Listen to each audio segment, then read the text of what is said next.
Your cholesterol numbers, a story written in your blood.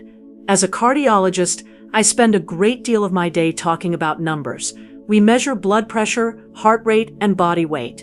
But no set of numbers seems to cause more confusion and anxiety than the results of a cholesterol test, often called a lipid panel. Patients come to my office with a printout from their lab, pointing to a number that has been flagged as high, their faces etched with worry. They have often heard that high cholesterol is bad, but the story is far more nuanced and interesting than that simple statement. Your cholesterol report is not a grade on a test. It is not a judgment of your character. It is a snapshot in time, a story written in your blood that tells us about how your body transports energy and building materials. It is a story with several key characters, each with a distinct role to play. Some are heroes, some are villains, and some are simply misunderstood.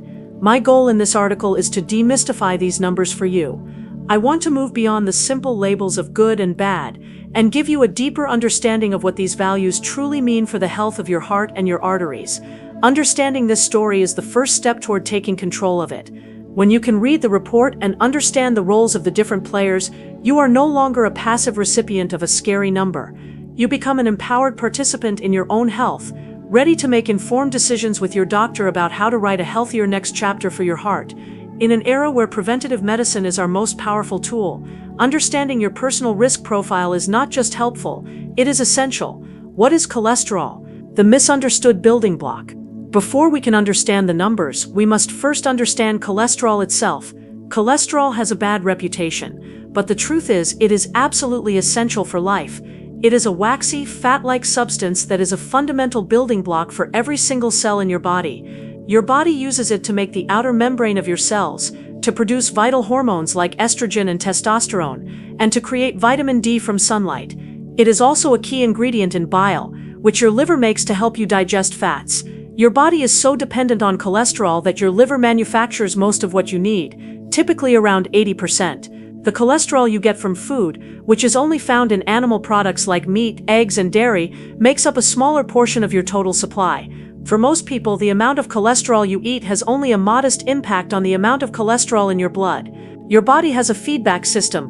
When you eat more cholesterol, your liver generally produces less, and vice versa. The problem with cholesterol is not its existence, but its transportation. Because cholesterol is a fatty substance, it cannot dissolve in your blood, which is mostly water. Think of trying to mix oil and vinegar, they separate. To solve this transportation problem, your body packages cholesterol and other fats, like triglycerides, into special transport vehicles called lipoproteins. These are like tiny microscopic delivery trucks that shuttle fats through your bloodstream. The numbers on your cholesterol report are not measuring free-floating cholesterol, they are measuring the amount of cholesterol being carried inside these different types of lipoprotein delivery trucks. The type of truck, it turns out, makes all the difference. The standard lipid panel. Meeting the key players. A standard cholesterol test or lipid panel introduces you to the main characters in this story. There are typically 4 key numbers reported, and we will explore each one in detail. Low-density lipoprotein cholesterol, often called the bad cholesterol. High-density lipoprotein cholesterol, often called the good cholesterol. Triglycerides, which are another type of fat in your blood. Total cholesterol, which is a calculation based on the other 3 numbers. Let us break down the role of each of these players, one by one, to understand the part they play in the health of your arteries. Low-density lipoprotein, the bad cholesterol explained. Low-density lipoprotein is the primary delivery truck for cholesterol, tasked with transporting it from your liver out to all the cells in your body that need it. In this sense, it is performing a vital function. The problem arises when there are too many of these low-density lipoprotein trucks on the road, or when the trucks themselves are damaged and become prone to breaking down. I like to think of these lipoproteins as delivery trucks on a highway, which is your artery. When the system is working well, the trucks deliver their cargo smoothly. But if there are too many trucks, they can become prone to crashing and spilling their contents. These low-density lipoprotein particles are susceptible to a process called oxidation, which is a form of chemical damage, much like rust on a car. This rusting process is accelerated by factors like smoking, high blood sugar, and a diet high in processed foods. When these particles become oxidized, they are more likely to get stuck in the walls of your arteries. This is where the trouble begins. Your body's immune system sees these trapped, oxidized low-density lipoprotein particles as foreign invaders, and mounts an inflammatory response to try to clear them out. Immune cells called macrophages rush to the scene and begin to gobble up the cholesterol-filled particles. However, they can become so engorged with fat that they get stuck there as well, transforming into what are known as foam cells because of their bubbly appearance under a microscope. This collection of cholesterol, foam cells, and other debris forms a plaque inside the wall of your artery. This is not a passive buildup, like sludge in a pipe. It is an active inflammatory process like a slow-burning fire inside your artery wall. Over years and decades, this plaque can grow, narrowing the artery and making it harder for blood to flow through. This process is called atherosclerosis. If a plaque becomes unstable and its thin fibrous cap ruptures, your body will form a blood clot at the site of the injury. If that clot is large enough to completely block the artery, it cuts off blood flow to the heart muscle, causing a heart attack, or to the brain, causing a stroke. So when we measure your low-density lipoprotein cholesterol, we are measuring the amount of cholesterol being carried by these potentially dangerous delivery trucks. A higher number means there is more of this material available to get stuck in your arteries and fuel the growth of plaque. This is why it is labeled the bad cholesterol. For most healthy adults, a level below 100 milligrams per deciliter is considered optimal. For individuals who already have heart disease or are at very high risk, the goal is often much lower, sometimes below 70 or even 50. High-density lipoprotein, the good cholesterol explained. If low-density lipoprotein is the delivery truck, then high-density lipoprotein is the cleanup crew and mobile repair service for your arteries. These particles have a completely different and profoundly beneficial job. Their primary role is a process called reverse cholesterol transport. They travel through your bloodstream and act like scavengers, collecting excess cholesterol from your cells, and most importantly, from the foam cells within the plaques that are forming in your arteries. They then transport this excess cholesterol back to the liver, where it can be recycled or removed from the body. This is an incredibly important protective function. A robust fleet of high-density lipoprotein trucks can actively work to slow down and perhaps even slightly reverse the buildup of plaque in your arteries by pulling cholesterol out of the artery wall. In addition to their cleanup duties, these high-density lipoprotein particles also have powerful anti-inflammatory and antioxidant properties. They help to protect the low-density lipoprotein particles from becoming oxidized or rusty in the first place, and they help to calm the inflammation in the artery walls that drives plaque growth. We are now learning that the function of these particles is just as important as the number. It is not just about how many cleanup trucks you have, but how well they are working. Some people may have a high number of these particles, but the particles themselves are dysfunctional and not performing their cleanup role effectively. When we measure your high-density lipoprotein cholesterol, we are measuring the amount of cholesterol being carried by this protective cleanup crew. In this case, a higher number is better. A low level of high-density lipoprotein cholesterol, generally considered to be below 40 milligrams per deciliter for men and below 50 for women, is an independent risk factor for heart disease. It means you do not have enough cleanup crew to handle the cholesterol being delivered. Ideally, we like to see this number at 60 or higher, as this level is considered to be protective for your heart. Lifestyle choices like regular exercise, quitting smoking, and consuming healthy fats from sources like olive oil and avocados can help to increase your levels of this beneficial cholesterol. Triglycerides, the other fat in your blood. Triglycerides are another important character in this story, though they are often overshadowed by their more famous cholesterol cousins. Triglycerides are not a type of cholesterol, they are the most common type of fat in your body. When you eat more calories than your body needs immediately, especially from sugar and refined carbohydrates, your body converts those excess calories into triglycerides and stores them in your fat cells to be used for energy later.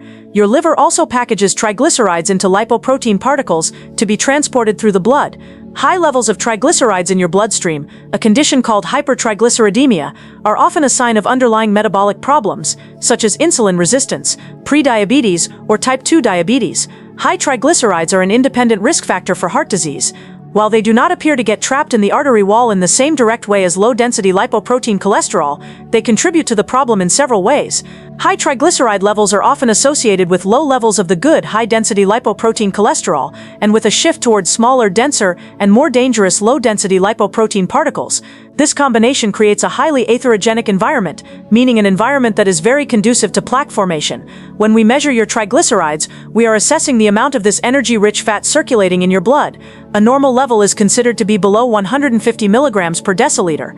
Levels between 150 and 199 are considered borderline high, and levels of 200 and above are considered high.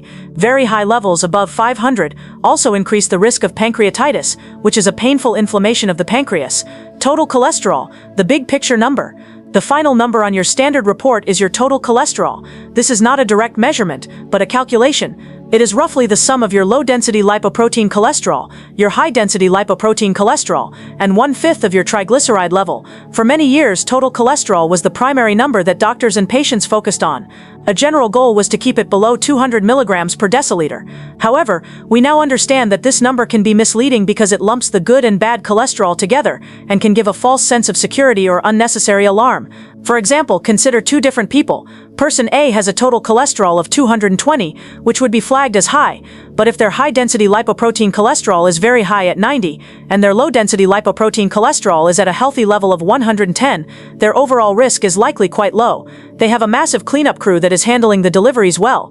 Person B, on the other hand, could have a normal total cholesterol of 190, but if their high-density lipoprotein is very low at 30, and their low-density lipoprotein is high at 140, their risk could be significant despite the better total cholesterol number. They have very few cleanup trucks and a large number of potentially dangerous delivery trucks. While we still look at the total cholesterol number, we no longer see it as the most important part of the story. It provides some general context, but the real insights come from looking at the individual components and the relationship between them. It is a chapter title, not the full story. Focusing solely on total cholesterol is like judging a book by its cover without reading the pages inside. Going deeper, why counting the trucks matters. In recent years, cardiology has moved beyond the standard lipid panel to get an even more accurate picture of risk. One of the most important advancements is the ability to measure a protein called Apolipoprotein B. As we discussed, lipoproteins are the delivery trucks. It turns out that every single one of the potentially dangerous plaque-causing delivery trucks, including low-density lipoprotein and triglyceride-rich particles, has exactly one Apolipoprotein B molecule on its surface. This means that measuring your Apolipoprotein B level gives us a direct count of the total number of potentially dangerous particles in your bloodstream. This is a more accurate way to assess risk than just measuring the low-density lipoprotein cholesterol. The cholesterol measurement tells us how much cargo is being carried, but the Apolipoprotein B measurement tells us how many trucks are on the road. It is the number of trucks, or particles, that is the primary driver of plaque formation. Each particle is an opportunity to crash into the artery wall. This is particularly important because the amount of cholesterol in each particle can vary.